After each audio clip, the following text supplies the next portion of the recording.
नमस्कार. चित्रपटसृष्टीतून एक प्रसिद्ध कलाकाराचे अचानक निधन झाल्याने कलाविश्वातून हळहळ व्यक्त केली जात आहे.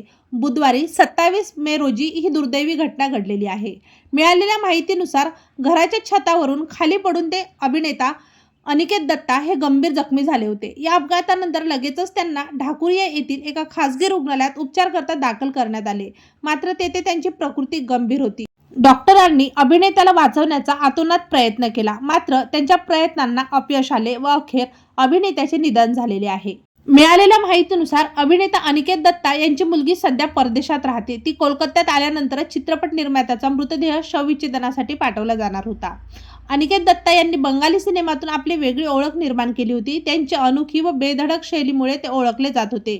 त्यांनी दिग्दर्शक म्हणून काम करताना त्यांचा पहिला प्रोजेक्ट हा भूतरे भविष्यत होता. ही एक व्यंग्यात्मक ड्रामा चित्रपट होता. यात राजकारण, समाज आणि कोलकाताची बदलती शहरी संस्कृतीचे वर्णन एका वेगळ्या अनोख्या शैलीत केलेलं होतं. हा चित्रपट कल्ट म्हटलं जात होतं. ते त्यांच्या चित्रपटामधील विनोद, मार्मिक उपहास आणि सामाजिक भाष्य यांच्या कुशल मिश्रणासाठी प्रसिद्ध होते. आपल्या संपूर्ण कारकिर्दीत त्यांनी राजकारण, अर्थशास्त्र आणि समकालीन वास्तव यासारख्या विषयात अत्यंत सखोलतेने हाताळले होते.